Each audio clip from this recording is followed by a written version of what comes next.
The last signaling processes that we looked at were the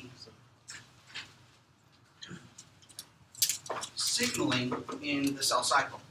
And we did that using CDKs and cyclins. What is a CDK?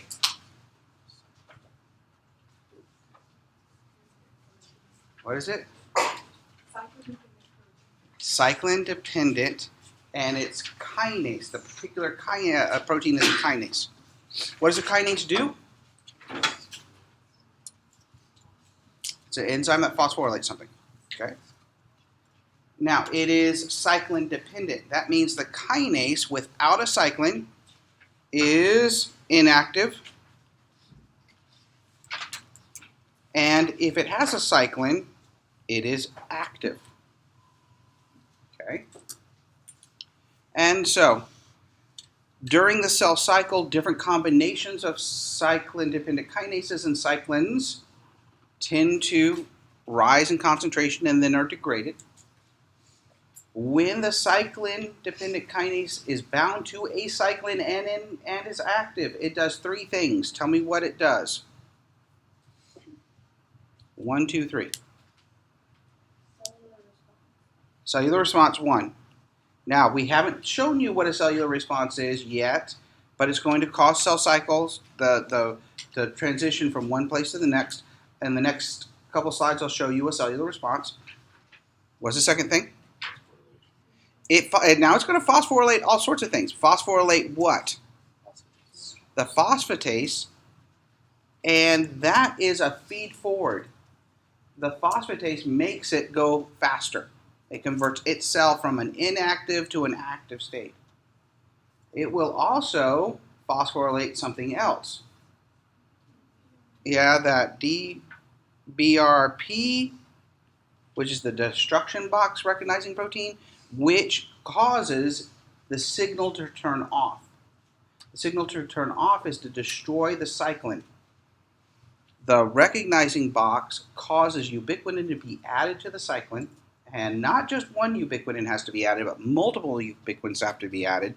And when a protein has lots and lots of ubiquitins, it's the normal cell cycle, normal cell process to degrade that protein. So it will activate its activation by phosphorylating a phosphatase. It will activate its destruction by phosphorylating this protein to make it active. The cellular response, it's going to phosphorylate something to cause cellular response. Let me show you a cellular response. Okay. Here is a combination of, like what we just said, an active cyclin-dependent kinase and a cyclin. Now, I'm showing you a combination of the kinase 2 and the cyclin E. Okay, so this is one example of a combination. It's going to phosphorylate something, just like it phosphorylated the other things. This is what it phosphorylates. PBR, the retinoblastoma protein. And it will phosphorylate it and cause a conformational change. Do you see how it was like wiggly at the bottom and it's flat once it's phosphorylated? Well, the wiggly at the bottom in normal cells, before this cyclin is activated, it is bound to a transcription factor and inhibits the transcription factor. When this cyclin combination is active, phosphorylates this PRB, and now the transcription factor can be active. It will make proteins. It will cause, in this particular case, G1 to S. Okay? So that is its normal function. It's going to phosphorylate something. Normally, in these cases, it's going to phosphorylate a repressor. The repressor is stopping the transcription factor from upregulating a protein synthesis, and that will cause the cell cycle to transition. Now, something actually happens if by chance there's DNA damage. Does the cell want to reproduce itself? No. You don't want to reproduce a cell that has cell damage, but the cell is going through all the processing like it normally does. And so this cyclin combination, cyclin and cyclin-dependent kinase combination, actually gets activated, and it attempts to do division.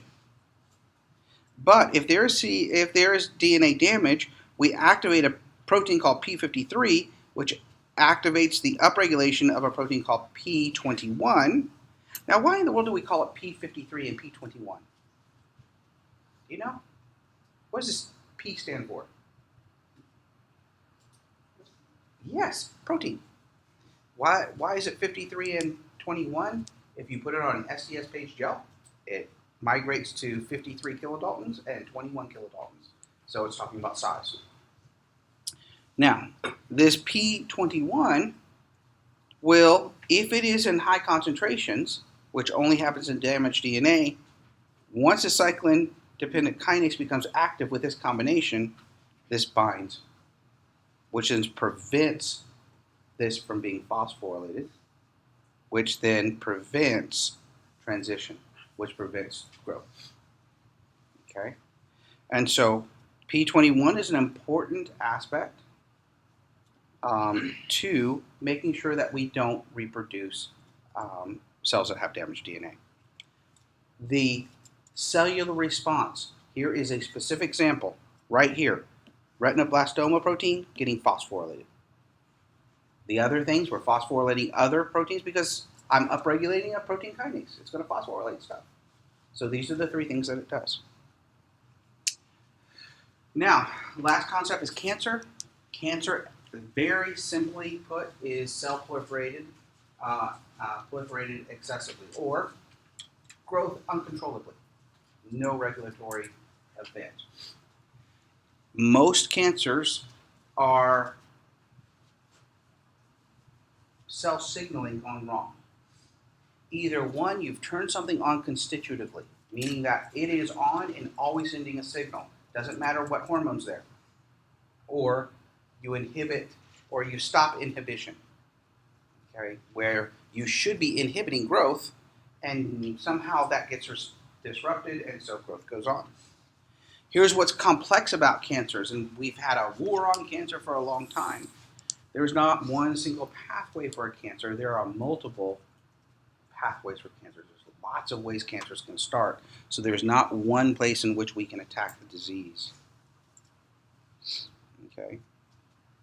Now, cancers can be inherent, or oncogenes can be inherent in your DNA that is passed on genetically.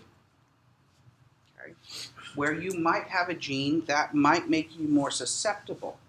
That doesn't mean that gene is active. That doesn't mean that gene will be activated. But it does mean that it is there. And if you have the combinations of things that will activate it, you have a higher chance. You could be a human that has absolutely no genetic predisposition for cancers. But we can catch a cancer from a virus. We can get an oncogene. Now, an oncogene is a cancer-producing gene. They are genes that are mutated, and most of the mutations occur in the signaling proteins. Okay?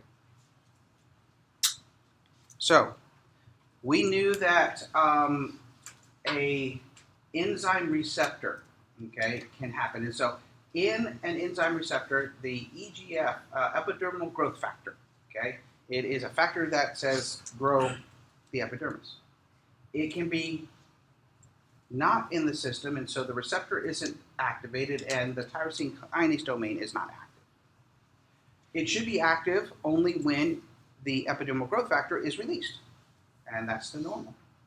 There are mutated versions of this epidermal growth factor gene which doesn't have a receptor portion that works, but the tyrosine kinase is always active. And if the tyrosine kinase is always active, it is as if the growth factor was always being produced. And so that gene would lead to a cancer. Some viruses, okay, you get infected by a virus. The virus goes in and incorporates its DNA into your DNA. It goes and it tries to produce more virus. Every so often, a cancer oncogene can be incorporated into your genome this way. Now, most of the time, when you get an infection, a viral infection, our immunity identifies that this protein, this cell is infected, it destroys it, and that's great.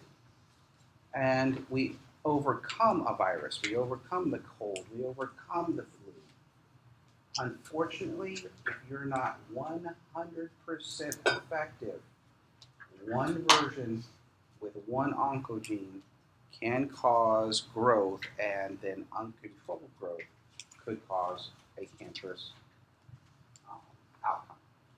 And so our immunity does fight off a lot more cancers in our body than you actually think. It does fight those cells. And so it is a race between our immunity, your genetics, what you're exposed to. There are a lot of factors in terms of what you can be exposed.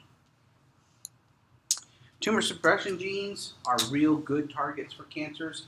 And so genes that normally restrain cell division, like protein, blastoma protein, the P53 and the P21, are targets. Okay, if the gene is recessive, tumors form if the child receives defective copies from both parents. If one gene is correct and one gene is incorrect, then there could be, you may have a high susceptibility and you can induce a cancer at one moment in time.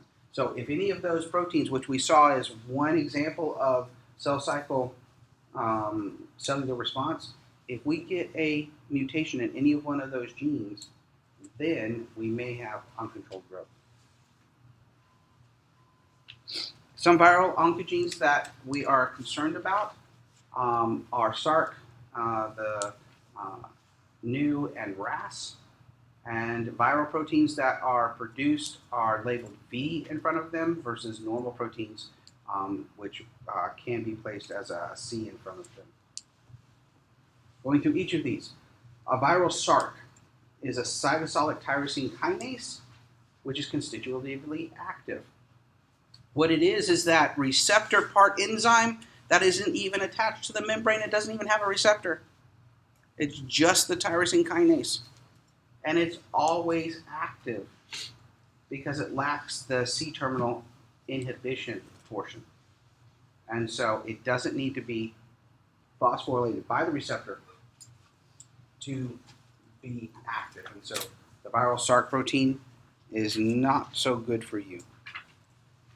Neuroblastic carcinomas, there's a point mutation in this gene. Okay? And what happens is it causes the receptor tyrosine kinase to dimerize when there isn't even a ligand. Once they're dimerized, that causes the autophosphorylation, and we get activation. This overactivates phospholipase C. And so that is not great. The last one is a viral RAS protein. Remember RAS way back when we talked about the first insulin pathway? RAS was the one that picked up a GTP and it started all the protein kinases to start the growth factor. Well, RAS, that's the viral oncogene, is a different protein that comes in, and it is a protein that has a impaired GTPase activity. Once it picks up GTPase, it will never stop again. And that is one of the control mechanisms. RAS is supposed to break down GTP over a small period of time. This keeps the protein totally active. The protein is different from a G protein. It's smaller, it's monomeric, but it shares the alpha subunit of the G protein and the RAS, both the normal RAS and this viral RAS. They're really similarly related in terms of how they function. Both the RAS and the G protein alpha subunit has a GTPase activity. If that is impaired at all, this is a target for cancer. Okay, that is the last slide. All right, I am working on the exam. I will send out an email about the breakdown because I'm not real happy with the exam right this very moment. It has, it will be probably a majority multiple choice, a couple short answers, and probably a question with a graph that you need a ruler with. Okay? I might bring a couple rulers, and so that might guide you on what you might be doing with that. All right? And so, thinking about enzymes and all that. But what I'll do is I'll send out an email later today that kind of breaks down that. I'm really working on the short answer questions. I want them to be good but not too long, so that you have time to get it all done. And so I can move on to the article. The only thing about the article is not going to be on the exam. So, do you have questions about material? I'm very happy to go over any questions you have in the two chapters. How do you recommend studying the pathways? Okay, how do you recommend studying the pathways? I think signal. What does it go to? Arrow, arrow, arrow, arrow, arrow, until you get to the end. And then think back. What do you have to turn off?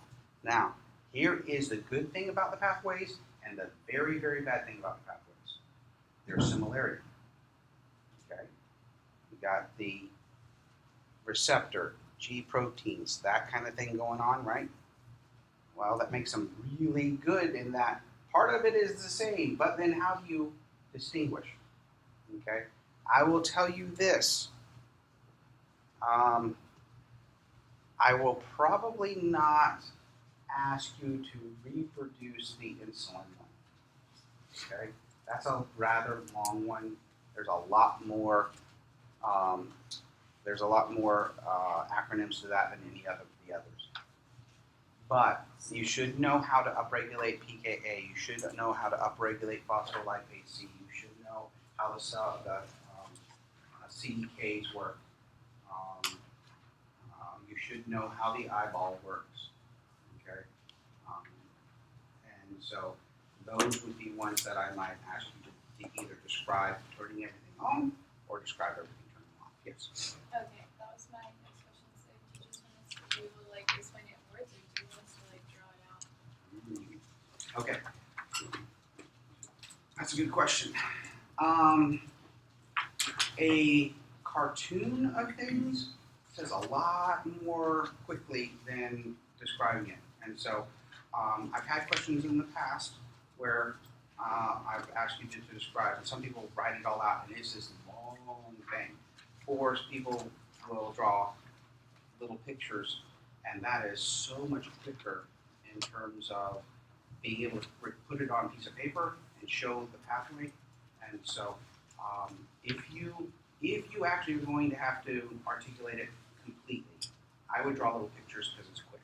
You draw circles and you just label the pieces, arrows. Okay.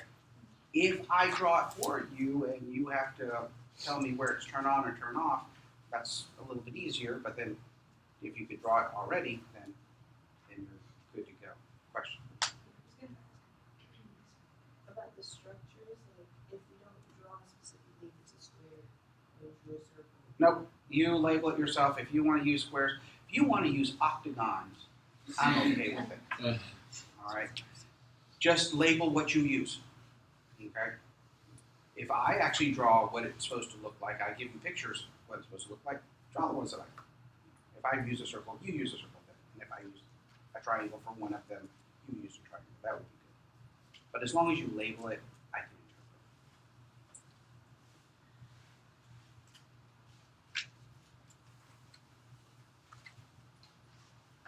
it. Will there still be questions from the homework? I will grab that. I haven't grabbed those, but yeah, I usually do take at least 2 questions from each one of the homeworks. So that I haven't actually incorporated yet. I took all my old ones and we're reformatting, but I'm still going to take 2 because I don't want that to be just useless work. You should be able to get 4 of the multiple choice questions, because you've seen them before. So yes. Is there going to be an MCAT section? This one, there's not going to be an MCAT section, nor a GRE. Take no part. Yes. Yeah. For Michaelis Minton, Yeah. is there like one equation like we did that day where we derived Yes. all that? There there is equation one to use? big equation that you need to know. That is a good question. Because there's like Okay. And I was like, how much is it? Surprise. So let's take a look at the equation. We're just going to spin for a little while. Yeah, it's We extrapolated this. What? Come on now. Open. Open says me. Oh, there's that. Oh, yeah, I don't have a feeling yet. That is not good. All right, we're going to close it totally out and go back in. It's like right next to it. It's like, suck down to the dog, but it acts this way. Okay. So the big equation, So by the time I'm done, I'm like, when we finally get it, this is it. The velocity at any time can be calculated by taking the Vmax times the substrate concentration on the top divided by the substrate concentration on the bottom plus Km. Assumptions for this. It is not an allosteric enzyme. Allosteric has a different shape. Second, we have a steady state. Okay? That means during the lifetime of the reaction, the concentration of the ES complex at any one concentration is constant. It's in dynamic equilibrium. That means things are changing, but the ES concentration stays constant over a very long period of time. It isn't there right when you mix things up, and it isn't there right when you're running out of substrate, but during the majority of the. And that is a huge assumption in the derivation. All right, so I need you to understand that assumption in the derivation and why we did that and why that allows us to do this. Now, you could by chance calculate any value of the velocity by knowing this. If I said, let's say, the, oh shoot, I didn't want to do that. Let's delete, let me, done. If by chance I say just arbitrarily the substrate concentration is equal to 2 kms. Okay, I just made a definition. Then I know that the velocity is equal to Vmax times 2 km on the top, 2 km on the bottom, plus another km. The velocity at this point in time is Vmax times 2 km over 3 km. At that point in time, it's 2/3 km. 2/3 Vmax. If the concentration of substrate is numerically 2 times km. But there was something special. We said this. If the substrate concentration is equal to km, the math comes out is the velocity is 1/2 Vmax. So that allows us to determine the numeric value of the rate constant. Okay, well, if I take Vmax, I take half of that, and then I look on the graph. So I take Vmax, I take half of that, and I take the graph and I read down that number, okay, which represents concentration of substrate, is equal to the rate constant. Rate constant. And that's just a mathematical kind of trick that really gives us an easy way to determine the value, the numerical value of a rate constant. But this isn't the way that you want to determine a rate constant, is it? The Vmax or the Km, right? Because it's hard to read. What's the better way to get a Vmax or Km? If you plot it differently, then if you can get this intercept, it is 1 over the Vmax. And if you get this intercept, that number is, you take the negative and you do 1 over, and that is the Km. And that can be mathematically derived much, much easier with less data. Okay? Very good question.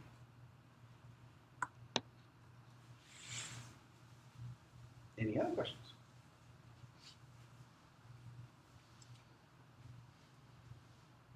Oh, good. You guys are all prepared.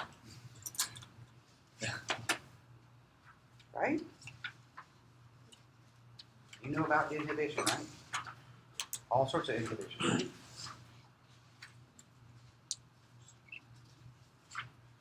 Non-reversible, reversible, lots of reversible kinds. Non-competitive, competitive, uncompetitive, mixed. And you would see what the differences in graphs. Oh, ooh, this is good. All right. What does this mean? Kinetic perfection. Same as substrates for enzyme. What is it? There's the enzymes are saturated basically with the substrate. It's saturated with substrate, and the limit of the reaction is not the enzyme itself anymore. Because there's lots of times I can get enzymes saturated with substrate, but the enzyme is slow. Okay? But enzymes can be faster and faster and faster and faster and faster until they reach a certain point at which you do not know if the rate limiting step is the enzyme itself or how fast things can even diffuse through water. Things diffusing through water is very, very fast. Usually that isn't even an issue. That one is so fast, that rate is so fast that almost all enzymes, are much, much slower than that. Okay? But there are some enzymes that are so fast that we don't know if the enzyme could be faster, if it could get substrate any faster than things floating through the water. Okay, so kinetic perfection is when we don't know. The rate becomes equal to the diffusion in water for substrate.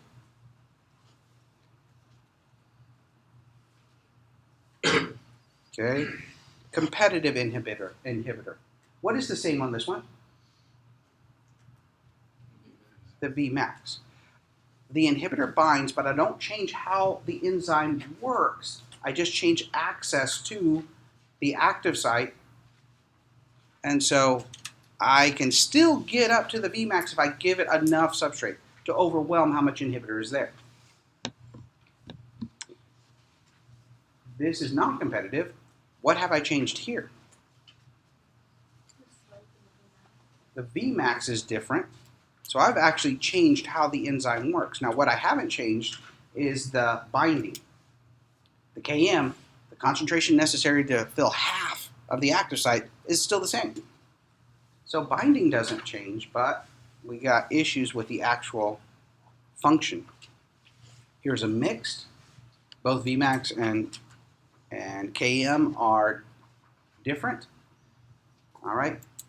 In a very experienced enzymatic biochemist, I could trust this. If I gave you an experiment for the first time in the laboratory and you come up with this, you just did it wrong. Okay? Because usually we do give you one that will intercept on one of that. That's just somebody did it wrong. If we saw that graph, could we do anything other than just say it was? It's mixed. You really can't do a lot with it. You have to actually do a whole lot of other different analysis to get any real. It's not easy like the others. You can't just extract easy information. And then uncompetitive, very rare. It does exist. It's so rare, your textbook doesn't mention it, but other textbooks do, so I'm going to mention it. Okay, we know that. Enzymes you need to know, chymotrypsin, trypsin, and elastase. All of them have the same mechanism with the same catalytic triad. They have different specificity pockets. All right, and so we spend a lot of time on chymotrypsin, but the others are as well known.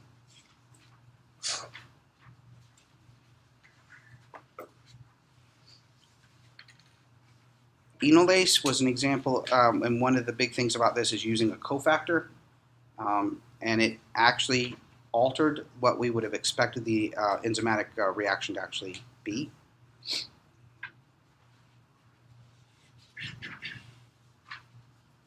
Nuclease. No regulatory steps. The first and foremost that you probably learn everywhere is feedback inhibition, where a final product goes and will stop one enzyme in the whole pathway. You do not have to regulate every single enzyme in a pathway. You can regulate one key enzyme that regulates the entire pathway.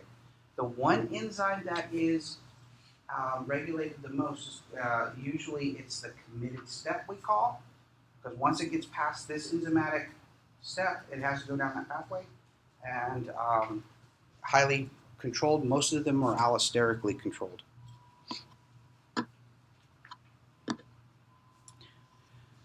You could tell, I could actually put two graphs on there, and you could determine is it a true Michaelis-Menten or an allosteric by looking at the graph itself. Why in the world does the allosteric enzyme have that S curve? I said it, I don't know if I got it through to you.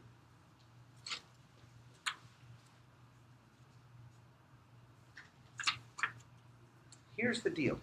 Oh yeah, go ahead. Isn't because they inhibit and activate as well? Yeah, we can inhibit it and activate it with certain small molecules.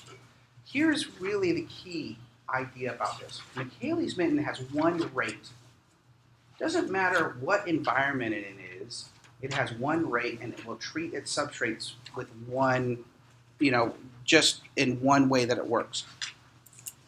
Allosteric enzymes, depending upon what can bind to it, actually their rates change. And so the environment or a binding activator or an inhibitor at a certain concentration will change how fast it actually works.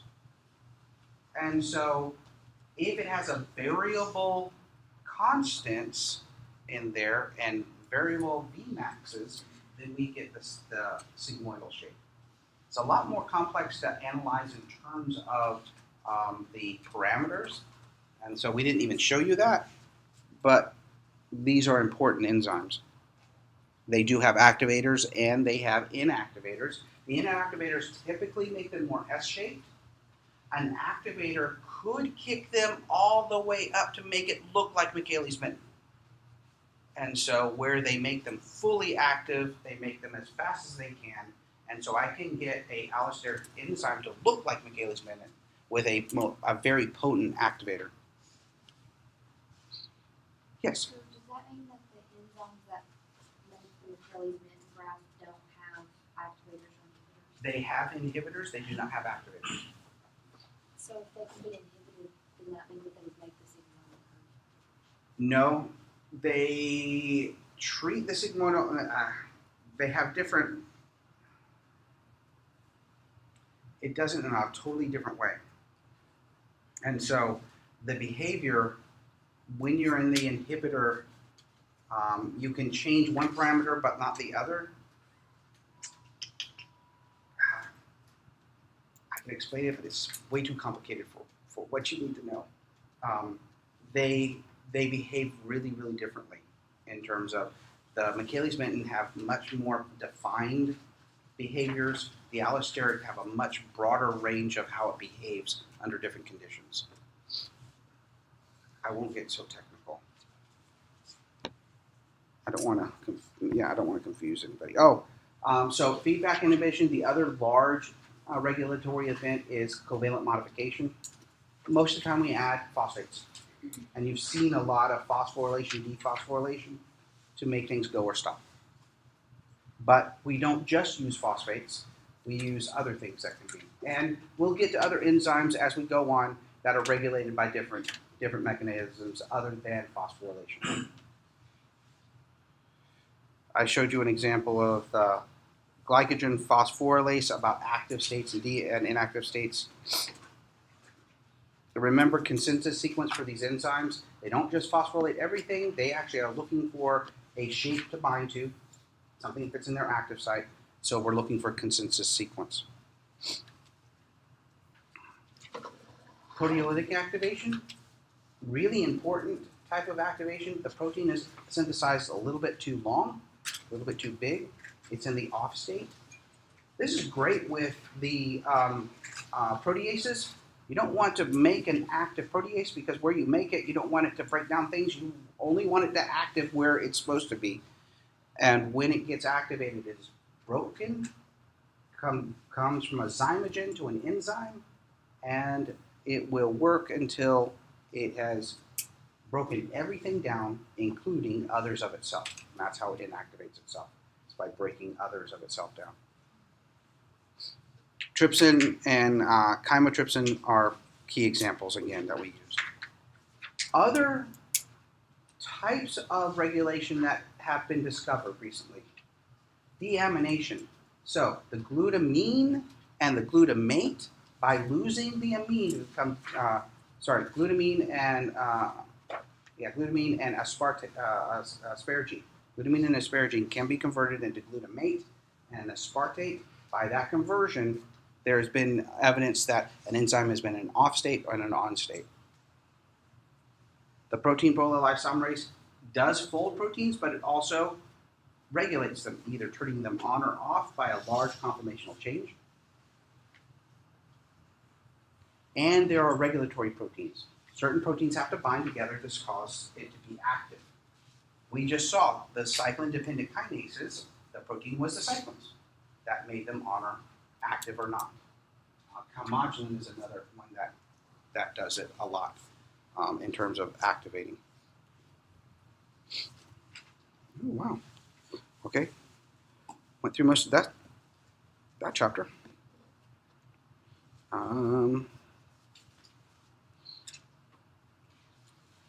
Active sites. What does an active site do?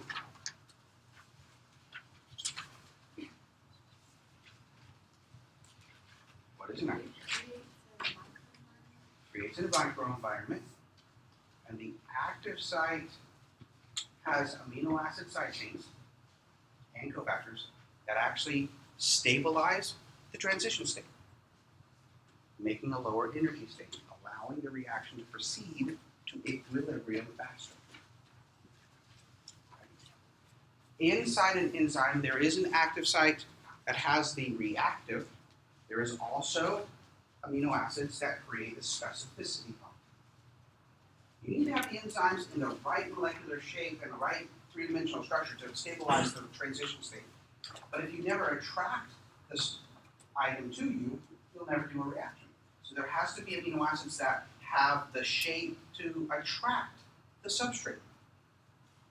And it's a balance. You need to attract the substrate, and the product doesn't need to fit in really well. It needs to actually want to fall out. But you can't attract the substrate so tightly that you're just stabilizing the shape of the substrate. That would just be a binding molecule.